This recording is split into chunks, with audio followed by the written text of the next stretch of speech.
বিসমিল্লাহির রহমানির রহিম। আলহামদুলিল্লাহ, সমস্ত প্রশংসা সেই মহান আল্লাহ পাকের এবং লক্ষ কোটি দরুদ ও সালাম সেই বিশ্ব নবীর উপরে। প্রিয় বিশ্ববাসী, আপনাদের সবাইকে আমার আন্তরিক সালাম। আসসালামু আলাইকুম ওয়া রাহমাতুল্লাহি ওয়া বারাকাতুহু। এখন আমি যে বক্তব্যটি করব সেটি হলো সূরা বাকারার 31 নম্বর আয়াত। এখানে আল্লাহ পাক আদমকে সমস্ত নাম শিক্ষা দিলেন। আসলে এই আদমকে সমস্ত নাম শিক্ষা দিল, কি নাম শিক্ষা দিল? এটা এই পৃথিবীর মানুষের অবশ্যই জানার প্রয়োজন আছে। আমি এই বিষয় নিয়ে একটু আলাপ আলোচনা করতে চাই। প্রিয় বিশ্ববাসী, কোরআনের প্রথম থেকে শেষ পর্যন্ত, সূরা বাকারা থেকে সূরা নাস পর্যন্ত, এটি একটি পূর্ণ মানব অস্তিত্ব ধারণ করার কিতাব। কিন্তু এই কিতাবটির ভাষা হয়েছে অ্যারাবিক, অর্থাৎ আরবিতে। কিন্তু এর যে হাকিকতি, এর যে গভীরের যে জ্ঞানগুলো, এই জ্ঞানগুলো যদি মানব জাতি যদি জ্ঞানে বুঝে আনে, তাহলে এই মানব জাতি বুঝতে পারবে যে এটি এই মানব সুরাত বা এই আদম সুরাত সালাত কায়েম করার জন্য এই কোরআনটি প্রতিষ্ঠা করা হয়েছে। প্রিয় বিশ্ববাসী, যেমন প্রথমেই আছে, তোমরা হুদাল্লিল মুত্তাকিন হও, তোমরা বিল গায়েবের উপর ঈমান আনো। সেই বিল গায়েবের যে সালাত আছে সেই সালাতকে কায়েম করো। এবার এই যে আদমকে আল্লাহ পাক সৃজন করবে, সে কথাটা কোরআনে বলতেছে প্রথমেই যে আমি আমার তরফের একজন প্রতিনিধি বা খলিফা সৃজন করব, তোমরা তাকে মেনে নিও। সেদিন সে ফেরেশতারা কৌশলে প্রথমে মেনে না নিলেও আল্লাহ পাককে বলে যে আমরাই তো তোমার গুণকীর্তন করছি, আদমকে সৃজন করার কি দরকার? আদম পৃথিবীতে রক্তপাত ঘটাবে, হানাহানি মারামারি করবে, আমরাই তো তোমরা প্রশংসা করছি, গুণকীর্তন করছি। আল্লাহ পাক বলতেছে আমি যাহা জানি তোমরা তাহা জানো না। তারপরে আল্লাহ পাক বলতেছে যে আমি আদমকে সমস্ত নাম শিক্ষা দিলাম। এরপর ফেরেশতাদের সাথে সেই জ্ঞানের বাইজ হয়, সেই জ্ঞানের বাইজে সেই আদম জয়ী হয়। তারপরে আল্লাহ পাক বলতেছে যে আমার আদম সর্বশ্রেষ্ঠ এবং জ্ঞানী, এবার তোমরা সকল ফেরেশতারা মিলে আদমকে সিজদা করো। প্রিয় বিশ্ববাসী, এই যে নাম শিক্ষা দিল, এই নাম শিক্ষা হলো এই যে আমরা যে পূর্ণ ভাণ্ড দেখতেছি, পূর্ণ অস্তিত্ব দেখতেছি, এই মানব অস্তিত্ব, এই মানব অস্তিত্ব পড়া, এই যে পূর্ণ মানব ভাণ্ড পড়া, এটা আল্লাহর নূর ব্যতীত, আল্লাহর জীবন ব্যতীত এই পূর্ণ ভাণ্ড কারোরই পড়া সম্ভব নয়। এর পূর্ণ ভাণ্ডর জ্ঞান সংরক্ষণ করা কারোর পক্ষেই সম্ভব নয়। পৃথিবীতে আল্লাহ পাকের রাজত্বে যত সৃষ্টি আছে, যত জীবন আছে, রাসূল বলেন, নবী বলেন, যেই যাই বলেন না কেন, কারোরই ক্ষমতা নেই এই পূর্ণ ভাণ্ড সম্পর্কে জ্ঞান রাখা। একমাত্র এই পূর্ণ ভাণ্ডর ধারক বাহক এবং এই পূর্ণ ভাণ্ড পড়ার ক্ষমতা রাখে আল্লাহ পাকের স্বীয় নূরধারী বা আল্লাহ পাক নিজে যে জীবন হযরত আদম শফিউল্লাহকে দান করেছিল, অর্থাৎ আল্লাহর সেই জীবন দ্বারা, আল্লাহর সেই রব দ্বারা আল্লাহ পাক সেই আদমকে সমস্ত কিছু দান করেছিল বা সৃজন করেছিল। আদম বলতে কিছু নেই, সমস্ত কিছু সেই আল্লাহ পাকের নিজস্ব সম্পত্তি, নিজস্ব অস্তিত্ব সেই আদমকে দান করে। আবার আল্লাহ বলতে এই পৃথিবীর মানুষ যদি কোনো কিছু দেখাইতে চায়, তাহলে এই আদমকেই দেখাইতে হবে, এই আদমকেই দেখাইতে হবে। এই আদম ছাড়া কেহই সে আল্লাহর পরিচয় ঘটাতে পারবে না, দেখাতে পারবে না, আল্লাহর সুরত দেখাতে পারবে না। এই আদমকেই দেখাতে হবে। আবার এই আদমই আল্লাহর সবকিছু নিয়ে আদম, আদম নাম ধরে। তাই এই পূর্ণ ভাণ্ডকে পড়তে গেলে সেদিন সেই আল্লাহ পাক সেই আদম শফিউল হযরত আদম শফিউল্লাহকে এই পূর্ণ ভাণ্ডের সমস্ত জ্ঞান শিক্ষা দেয়। অর্থাৎ এই কোরআনের গুন্ডি মেনে, কোরআনের যে সালাত আছে এই সালাতকে কায়েম করে, অর্থাৎ এই যে পূর্ণ বডি সিও রব, অর্থাৎ বিল গায়েব, কোরআনে যে বিল গায়েবের কথা বলা হয়েছে সেই বিল গায়েবের সাথে সংযোগ স্থাপনকারী হবে সেই আল্লাহর সাথে, আল্লাহর স্বীয় সেই দিনধারী হবে এবং সেই আল্লাহর সাথে সংযোগ ঘটাইয়ে তিনি হবেন সেই এই পূর্ণ আদম সুরাতের সালাতের মালিক। আর সেই মালিকই সেই আদম সুরাতের পূর্ণ অস্তিত্ব সম্পর্কে এই বনি মানুষকে জ্ঞান দান করতে পারবেন। তাই আল্লাহ পাক সেই আদমকে সেই আউয়ালের সেই ঘটনা এই কোরআনে ব্যাখ্যা করেছেন যে আমি আদমকে সমস্ত নাম শিক্ষা দিলাম। কি নাম শিক্ষা দিল? এই যে ভান্ডের ভিতর যে সকল ফেরেশতাদেরকে দিয়ে, দুনিয়াতে যারা নবী নাম ধারণ করছে, রাসূল নাম ধারণ করছে, এদেরকে দিয়ে এই পূর্ণ ভাণ্ডকে বানানো হয়েছে। এই পূর্ণ ভাণ্ডের কোথায় কে আছে, কি অবস্থান করছে, কিভাবে এই ভাণ্ডকে সৃজন করা হলো, এই পূর্ণ ভাণ্ডের জ্ঞান একমাত্র সেই আল্লাহর নূরের ধারক বাহক সেই হযরত আদম শফিউল্লাহ, আমার পিতা, সেই আদি পিতা, তার ভিতরে এই সমস্ত জ্ঞান আছে। কারণ তিনি সেই আল্লাহর সেই নূরের ধারক বাহক, আল্লাহর সেই জ্ঞানের জ্ঞানী, আল্লাহর স্বীয় নূর দ্বারা তিনি এই সমস্ত ভাণ্ডকে চেনে জানে, তাদের দ্বারা সবকিছু সৃজন করা হয়েছে। তাই তিনি এই পূর্ণ ভাণ্ড সম্পর্কে মানুষকে বলতে পারে। এবার আসি যে ফেরেশতারা কেন এই পূর্ণ অস্তিত্বর বা এই নামগুলো বলতে পারলো না? কারণ ফেরেশতারা এরাও একটি জীবন, কিন্তু এই জীবন দ্বারা এই পূর্ণ ভাণ্ডকে যেমন দাঁড়া করাইতে বা পূর্ণ ভাণ্ডকে ধরে রাখতে, যেমন আল্লাহর নূর ছাড়া কোনো নূর দ্বারা কোনো জীবন দ্বারা করিয়ে রাখা সম্ভব না, তেমনি একটি নবুয়তি পার্স দ্বারা একটি ফেরেশতার জীবন দ্বারা একটি পার্স তৈরি করা হয়, পূর্ণ অস্তিত্ব কিন্তু গড়ন করা হয় না বা পূর্ণ অস্তিত্ব টিকেও থাকে না।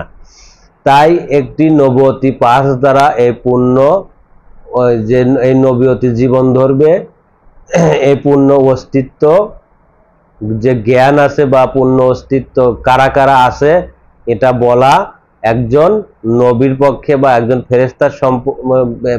ফেরেশতার জন্য সম্ভব ছিল না। তাই সেদিন সেই ফেরেশতারা এই পূর্ণ এই কিতাব, এই আশরাফুল মাখলুকাতের এই কিতাব বা এদের নামগুলো সেদিন আল্লাহ পাকের কাছে বলতে পারেনি। বলতে পেরেছিল কে? যে আল্লাহর নূরের ধারক বাহক এবং আল্লাহর সমস্ত জ্ঞান যে ধারক বাহক, সে এই পূর্ণ ভাণ্ড মানুষকে বলতে পারে। পূর্ণ ভাণ্ডের যে জ্ঞান আছে, এই ভাণ্ড কাদের দিয়ে এই ভাণ্ডের সৃজন করা হয়েছে, কোথায় কাকে কিভাবে কখন কিভাবে সৃজন করা হয়েছে, সমস্ত জ্ঞান আল্লাহ পাক এই আদমকে বলে দেয়। অর্থাৎ আদম যে কথা বলে, আদম যে দেখে, আল্লাহর স্বীয় নূর দ্বারা আদম দেখে, আল্লাহর স্বীয় বাক দ্বারা আদম কথা বলে।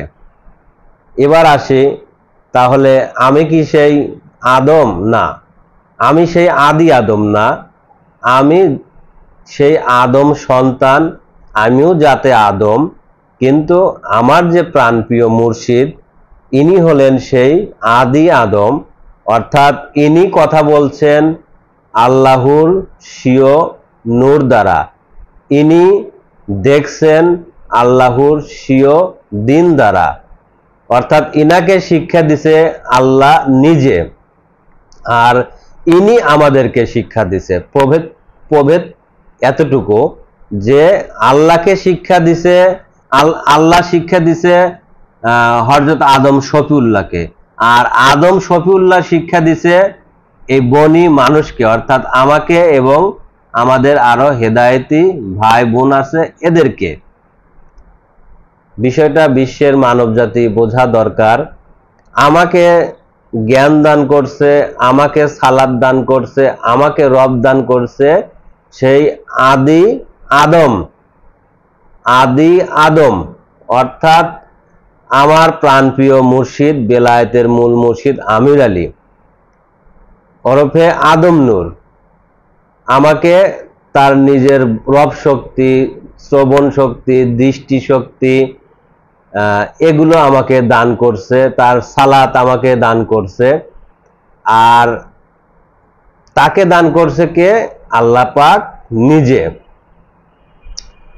এই বনি মানুষ যদি আদম জাতে যেতে চায়, তাহলে এই বনি মানুষকে অবশ্যই সেই দ্বীনি যুগের যে হেদায়েতি সন্তানরা আছে, যারা এই আদম নফসের উপর প্রতিষ্ঠা হয়েছে, তারা এসে সেই আদম কালেমা গ্রহণ করতে হবে।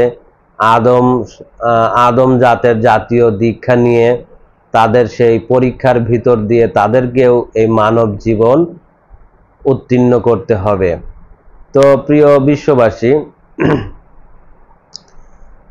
আপনাদের অবশ্যই এটা বুঝে আসলো যে পৃথিবীর কোনো মানুষ যদি এই পূর্ণ ভাণ্ড সম্পর্কে জ্ঞান অর্জন করতে চায়, যদি এই পূর্ণ সালাত পড়তে চায়, তাহলে সেই আদমের দিন নিয়ে আদমের কাছ থেকে পারমিশন নিয়ে সেই আদম আত্মা ধরে তারপরে এই পূর্ণ ভাণ্ডকে চিনা জানায় এনে তিনি এই মানুষকে বলতে পারবেন। তিনি হবেন সেই আদমের রবের রাবি, আদমের জ্ঞানে জ্ঞানী। তাই সূরা নাসের ভিতরে আবার বলেছে যে তোমরা মানুষের রবের কাছে প্রার্থনা করো, মানুষের ইলার কাছে আশ্রয় চাও, মানুষের রবের কাছে আশ্রয় চাও। অর্থাৎ এই কোরআনকে মেনে একজন হবে সেই মূল আদম, অর্থাৎ আল্লাহর সেই নূরের দ্বারক বাহক, আর সেই নূরের দ্বারক বাহক আবার এই বনি মানুষকে শিক্ষা দিবে, এই বনি মানুষকে জ্ঞান দিবে, সালাত দিবে, রব দিবে, দৃষ্টি দিবে, সব কিছু দিবে সেই আদি আদম। তাই সেই বনি মানুষকে এবং সেই বিশ্ব নবীকেও সেই মানুষের রবের কাছে, মানুষের ইলার কাছে, সেই আদি আদমের কাছে সে আশ্রয় চাইতে বলতেছে কে? আল্লাহ পাক নিজে তাকে এই আয়াত, এই সূরা, সর্বশেষ সূরা, এটা মানুষের জন্য একটি জ্ঞান স্বরূপ দান করলেন। কিন্তু এই মানুষ কোরআনের কতটুকু জ্ঞান রাখে? কোরআন তো আসলে আরবি ভাষায় বিশ্বনবীর মারফত প্রতিষ্ঠিত হয়েছে, কিন্তু আমরা যে বাঙালি, বাংলায় আসলে এই কোরআনগুলো পড়ার দরকার এবং আমাদের বোঝা দরকার। এবং বিশ্বের মানুষ বলতে পারে যে আদমকে নাম শিক্ষা দিয়েছে। এখন আমি যদি বলি তখন কি এই কোরআন ছিল? যে অনেকে বলে যে আয়াত কালাম শিক্ষা দিচ্ছে, তখন কি এই কোরআনের আয়াত ছিল? কোরআন প্রতিষ্ঠিত হয়েছিল? এটা তো সেই আউয়ালের গল্প। সেই আউয়ালে সেই আল্লাহ পাক সে আদমকে নাম শিক্ষা দিচ্ছেন, এটা কোরআন বলতেছে। তাহলে ওই সময় তো কোরআনই ছিল না, এই কাগজের যে কোরআন, যে কিতাব, এটি ছিল না। তাহলে আল্লাহ পাক কোন নাম শিক্ষা দিল? সেই কোন কিতাব ছিল? ছিল এই মানব কিতাব, এই ভাণ্ড, এই পূর্ণ অস্তিত্ব। এই কিতাব যখন আল্লাহ পাক সে আদমকে সৃজন করলো, তখন সেই আদমকে সমস্ত কিছু বলে দিল যে এদেরকে দ্বারা এইভাবে তোমার ভাণ্ড সৃজন করা হয়েছে, তোমার এখানে এখানে এগুলো এগুলো লাগানো হয়েছে, সমস্ত নাম শিক্ষা দিল। তাই সেই আদম আবার সেই আল্লাহ পাকের সেই স্বীয় রব দ্বারা সবকিছু দেখে জানে বলে সেই দিন সেই ফেরেশতাদের সামনে আল্লাহ পাক পরীক্ষা নিল এবং আদম উত্তীর্ণ হলো। তাই আদমকে সর্বশ্রেষ্ঠ বলে ঘোষণা দিল আল কোরআনে। অন্য পৃথিবীর সকল মানুষ এটা জানা দরকার, কোরআনে এমন এমন কাউকে কি সর্বশ্রেষ্ঠ বলে ঘোষণা করেছে? এমন কাউকে আল্লাহ পাক জ্ঞানী বা সর্বশ্রেষ্ঠ বলে ঘোষণা করেছে? ইসলাম ধর্মের মূল গ্রন্থ হলো আল কোরআন, গাইডলাইন আল কোরআন। আল কোরআনে আপনি দেখতে যাবেন সর্বশ্রেষ্ঠ বলে ঘোষণা করেছে একমাত্র হযরত আদম শফিউল্লাহকে। জ্ঞানী বলেছেন হযরত আদম শফিউল্লাহকে। আল্লাহ পাকের তরফের প্রতিনিধি বলেছেন সে আদম শফিউল্লাহকে। শফিউল্লাহ দান করেছে সেই আদমকে। তো আদম হলো সর্বশ্রেষ্ঠ জীবন, সর্বশ্রেষ্ঠ সুখময় একটি জীবন অস্তিত্ব, যাকে জান্নাতি জীবন বা জান্নাতি অস্তিত্ব বলা হয়। এছাড়া বাকি যে সকল জীবন আছে সকল জীবনই সেই দোজখী, সকল জীবনই জীবন থাকতেও তারা দোজখী। তাই এই কোরআন সেই আদম সূরাতের সালাত কায়েম করার জন্য ধর্ম প্রতিষ্ঠা করেছেন। তো প্রিয় বিশ্ববাসী, আমি কোরআনের সেই সূরা বাকারার 31 নম্বর আয়াতের সেই ব্যাখ্যাটুকু আপনাদেরকে করলাম যে সেদিন আদমকে কোন নাম শিক্ষা দেওয়া হয়েছিল। আসলে আদমকে এই পূর্ণ ভাণ্ড সম্পর্কে জ্ঞান দেওয়া হয়েছিল। এটাই সত্য, এটাই বাস্তব। এর যদি ঊর্ধ্বে যদি কেউ যদি কোনো কিছু জেনে থাকে তাহলে যেন সে তার জ্ঞান নিয়ে দাঁড়াতে পারে। তো এ বলে আমি আমার বক্তব্য এখানে শেষ করছি। সুবহানাল্লাহি ওয়া বিহামদিহি সুবহানাল্লাহিল আযীম। আসসালামু আলাইকুম ওয়া রাহমাতুল্লাহি ওয়া বারাকাতুহু।